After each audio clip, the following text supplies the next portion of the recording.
welcome to season 1, episode 49. Must maintain appearances of the Hate Napkin. I am your co-host, Arik, coming to you from the land that Sherman didn't burn enough of, Columbia, South Carolina. And we're also not joined today by our co-host, Garrett. But next week is episode 50, the Hades, our annual award show where we will give out the golden napkin holder to the ultimate thing that we hate in the universe. I am also joined by special guest star, Paul Lind, center of the square, Carla from Burnt Korn, Alabama, where she is the manager of the local Dairy Queen and the editor-in-chief of the Burnt Korn Register and Tribune.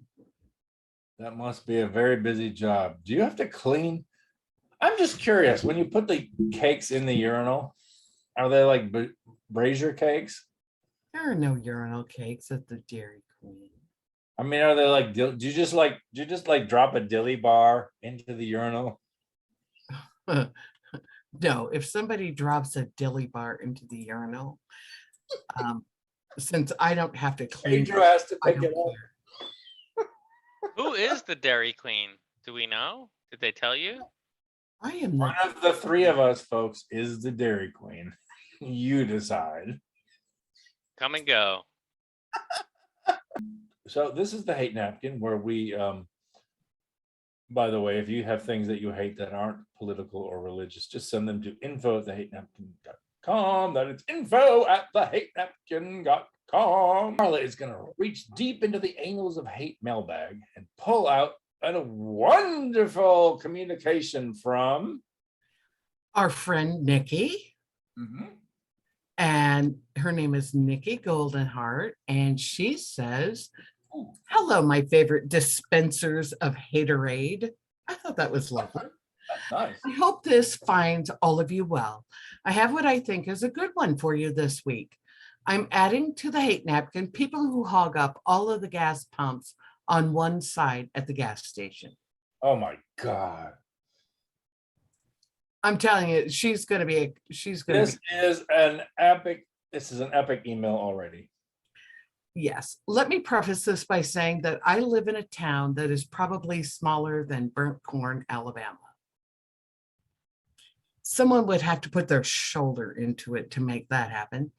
There's a very large Amish community here.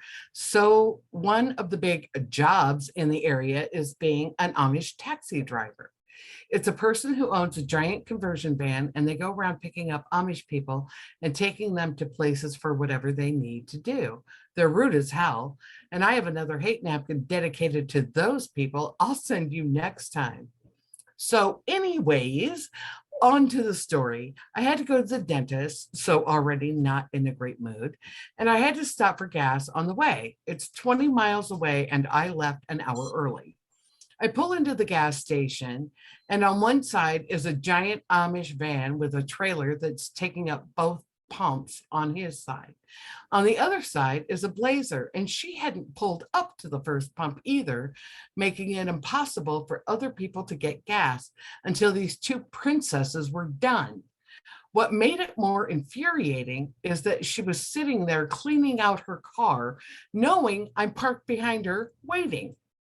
Well, the Amish guy gets done first, so leaves, and I pull around to the other side a bit aggressively. And I move as far forward as I can, making sure the next person has a place to pull into. As I'm standing there grumbling out loud, mostly to myself, pumping my gas, the Blazer lady hears me and then decides to roll her window down and confront me. The reason I couldn't pull up is because that pump doesn't work, she says, pointing to the first pump. I don't see a bag on the handle indicating that, I replied. It's the card reader that's broken. Oh, so the pump isn't out of service. Well, no, but I couldn't use it. You could go inside and pay, I answered back to her. Do you have cash for me to pay? She asked. I said, no, but they have an ATM inside. Are you going to pay the fee that it will charge me? Again, no, but it doesn't charge you a fee if you use the point of sale machine at the cash register. All you have to do is walk inside. But instead of that, she just went on about how I shouldn't dish it out if I can't take it. I said, that's just fine. Besides, I wasn't even talking to you. I was just talking to myself. And you decided to take it personally. You said Blazer, that's me. So you meant me. Yeah, I did, because it was extremely rude not to pull up in front of the pump. It goes back and forth for a few moments like Northeast Ohioans do. I wasn't paying attention to the pump, and back and forth made me go $3 over. So I told her off and started to get back in my car. She drives off, but only about 200 feet or so, and sits there and waits like she's trying to bait me or thinks I'm going to angrily follow her, which is never going to happen. So I pull up towards her, give her the salute, and drive off in the other direction. I'd already had enough to ruin my day going to the dentist. So if you're going to the gas station, the nicest thing you can do is please move up all the way forward so that other people can pump their gas and not have to sit and wait while you pick dust out of your car that you live in the country with. So don't be a dickhole like the one I'm describing here today.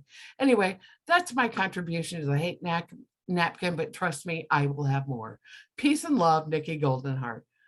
Please feel free to use whatever whining, nasal, Karen-y voice you can muster when you read her comments. Well, I'm going to use a nasal voice, Nikki. Thank you for your contribution to the hate. That was actually an epic.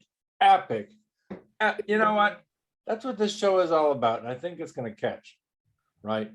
People who are pissed off over small things that actually matter. Nikki, I have the most dearest respect for you. And I'm actually impressed by your usage of the word dickhole.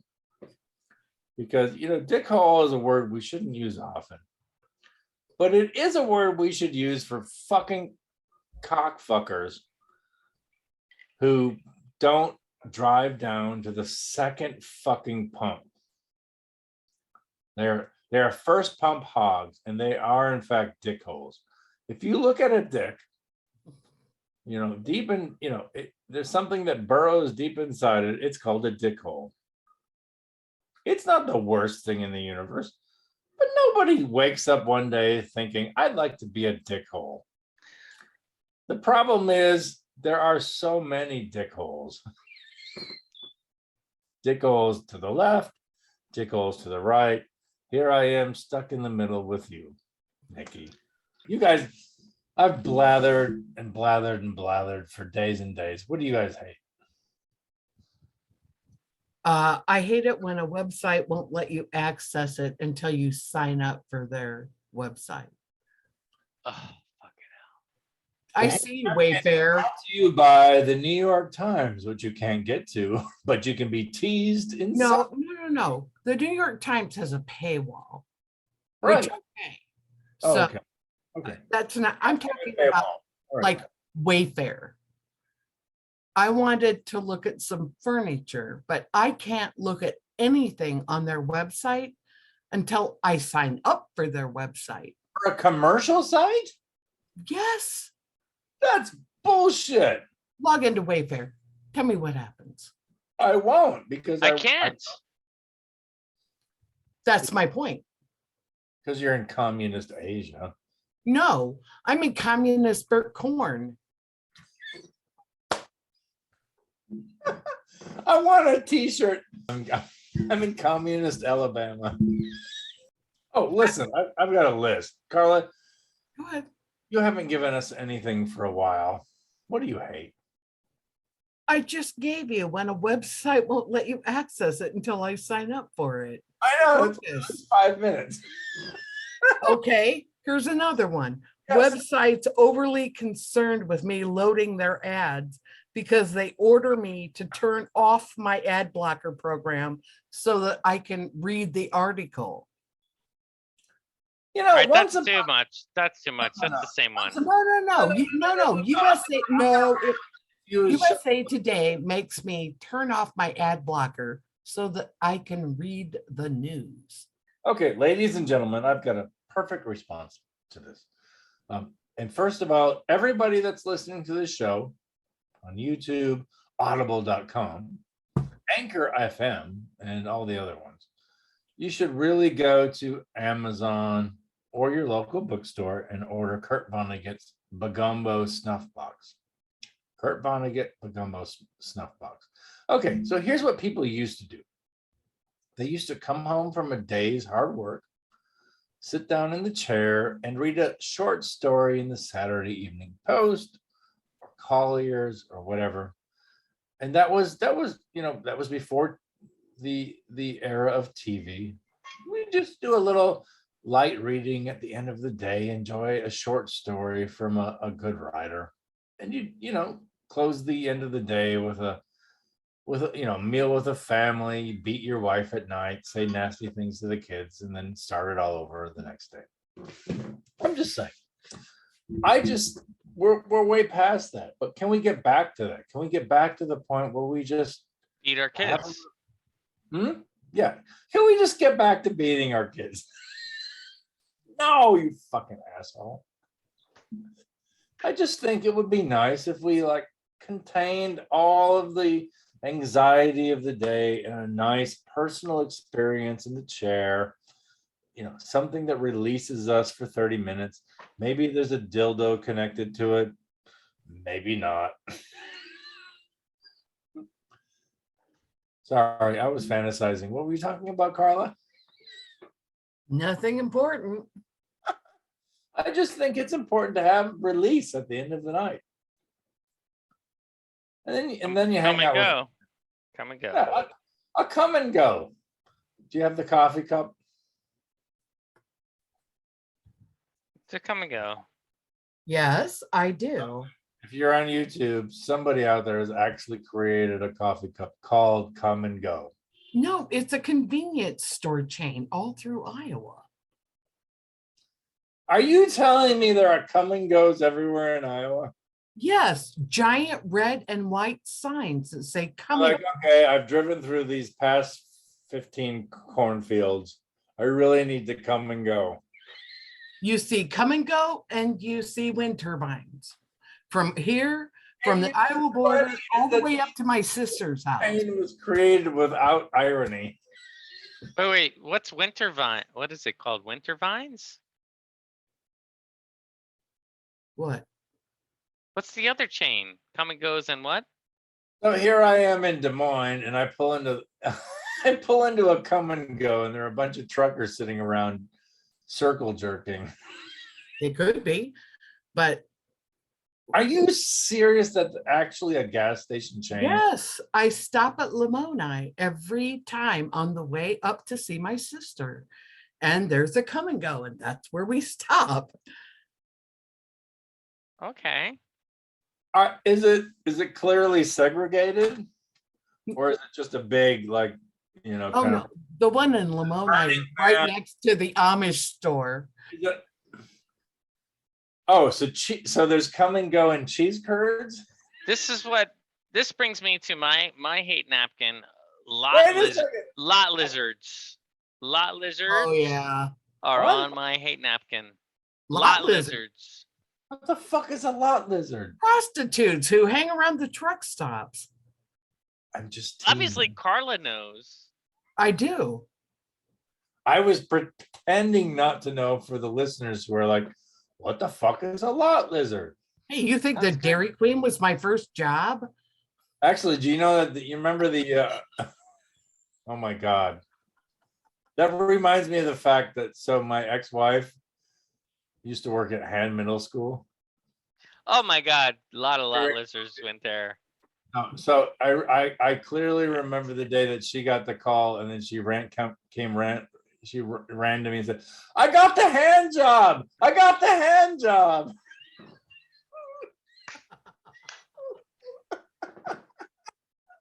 I was like, great. Can you please work at Blow High School?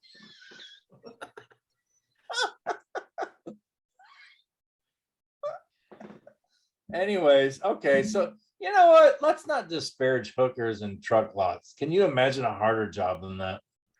No, no. And You just have to walk from semi to semi saying, do you need your dick sucked, sir? Do you need your dick sucked, sir? I mean, I imagine they have like clipboards. It just, that's got to be a nasty. The first thing is these like truckers haven't bathed in like 3 days. But let me tell you a really funny story. Once upon a time, my good friend in Charlottesville, Virginia, called me at 7 a.m. Said, you got to get over here, buddy. I'm like, what are you talking about? You just got to get here. I'm like, it's 7 a.m. on a Saturday morning. You have to get to my house. You know, so being the good friend that I am to him, I instantly rushed to his house and he showed me sheets which had brown stains upon them. And he said, I literally fucked the shit out of her last night. I was like, what?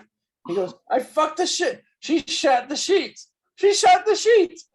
And he had the evidence. And I was like, oh my God, she shat the sheets. She shat the sheets. And literally, and that's why, you know what? Here's the thing, folks. Here's a PSA. It's okay if you shit the sheets. It's okay if you queef, fart, piss in the bedroom. Nothing that you do with your lover is off limits. It's okay. It's bodily fluids and functions swirling upon each other in a circus of human erotica.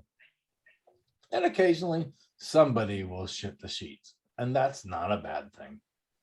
It's not even an embarrassing thing. It's just what happens. I just didn't know fucking the shit out of somebody was such a turn on. Well, it wasn't a turn on so much as a you have to see. You have to see. I literally fucked the shit out of somebody last night. And we called her Julie the Pooper from there on. But Not mentioning any names. Yeah. Well, literally, Julie the Pooper, you're out there and there's nothing to be embarrassed about. You had sex with somebody, and when you climaxed, you released your sphincter and shit poured out your asshole. And we're brought to you today by THN Creamy Butter.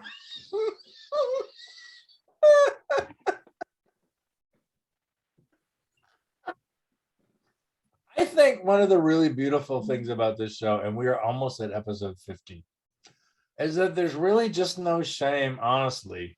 And I'm being really totally sincere at this point. If something happens to you in life and it's embarrassing, there's no shame in it. It's just part of the human experience. You've done something embarrassing. You know, farts came out your nostril. Or, you know, I mean, you got drunk and told a former ex that you wanted to suck their asshole and never had the chance. I mean, there really isn't any shame in the human experience. We're stuck on this stupid tiny rock in the middle of a gigantic galaxy of billions of stars, surrounded by billions of galaxies with billions of stars. And yes, occasionally air goes through one of our orifices in an unpleasant manner. So the fuck what? Honestly. All right. I have a quick story about being an idiot. And I want to put it being an idiot on the hate napkin. Yeah, go forward. Okay. So when I first arrived to Vietnam, I went to I'm not going to say the bar name, but I went to a little bar and had some beer. And what they do in Vietnam is you park your bike and they give you a ticket for your bike. And if you don't have your ticket, you cannot get your bike. It's there's no negotiation. So what I want to put on the hate napkin are expats that think they know what's going on, or they I'm gonna put myself on the hate napkin. Posing for a Haiti. Total poser. Let me just see. Putting yourself on the hate napkin. Oh, I hate myself. Oh my God. Can I please get a Haiti? All right. So fuck. So I go to this bar. I'm drinking, having a good time. I go out and my motorbike is not there. And Been stolen. I think it's stolen. And the staff doesn't explain to me that they moved it after a certain hour at midnight. They moved it to like the center city parking. They just pick up people's bikes and move them? Right. So, but it's not explained to me what happened. Nobody speaks the English well enough. And they're just like, I have this ticket. I'm like, well, everyone always cares about this ticket. I have the ticket. Where's my bike? So they're like not paying attention. So I just go park it across the street. They go back inside and I see bikes outside still. So I'm like, well, I'm going to move their bikes. So I proceed to move about 7 to 10 bikes just up the neighborhood, up alleys, up streets. And then I sit and wait. And I sit and wait, and I sit and wait for them. And they come out and they're like, where's our bike? We're closed. I'm like, where's your ticket? Do you have your ticket? And I'm fucking with that. Where's your ticket? And this is bad foreigner. I was being bad foreigner. I didn't know. Oh, that's good foreigner. That is good foreigner. No, really bad. And I eventually left, and I didn't even tell them where I put their bike. Like, obviously, they all found their bikes, I guess. Somehow, some way. Okay. Why do foreigners hate Americans? I can't imagine why. Is it because we kill babies with drones? Right. So like, there's no because we kill babies with drones. There's no reason I should be moving their fucking bikes throughout the fucking. I should have not done that, and I'm very sorry for it. And I bring myself up on this hate napkin. We have never in the 49 episodes of this show had a self-sacrificial. Well, this was 10 years ago. This is very close to Columbia City Paper, which I also hate myself for. It's very close. I kind of hate yourself for that too.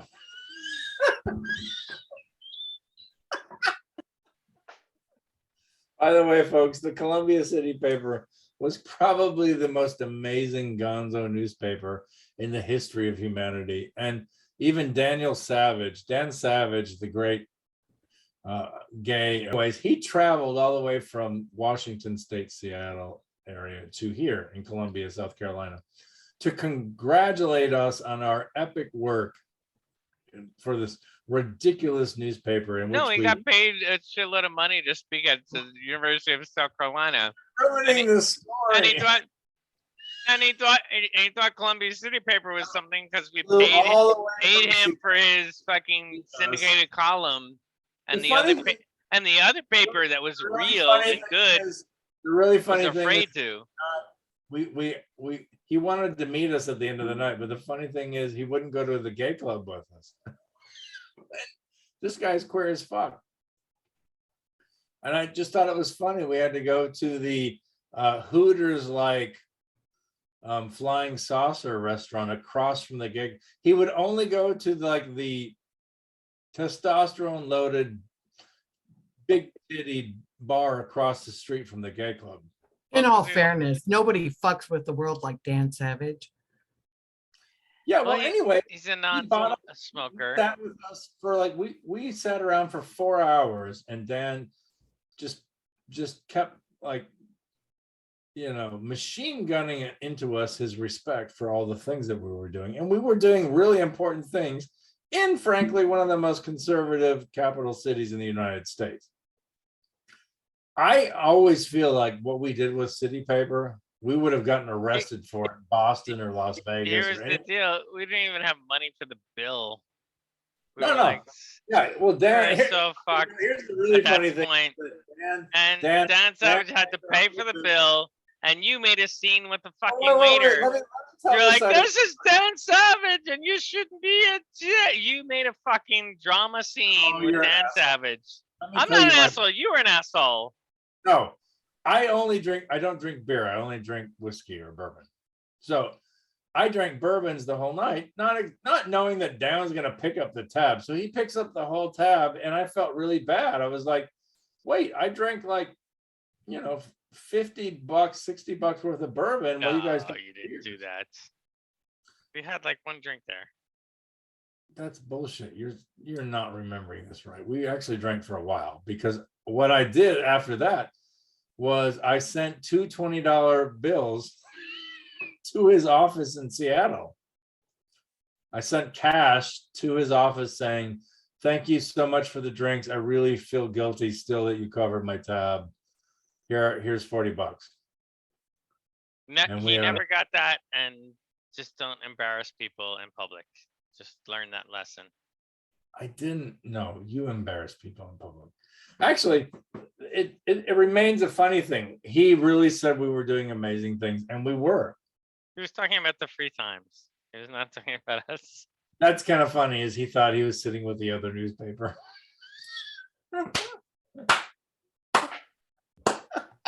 By the way, fuck the free times. Big time. Anyways, these are totally Columbia-centric jokes. If you're joining us now, you can just ignore the last 10 minutes of the hate napkin. Please send us the things you hate to info@thehatenapkin.com. That is info@thehatenapkin.com. You can also see whatever we're up to over on Facebook, Instagram, Twitter. It's usually not much. If you heard it here, it's out there.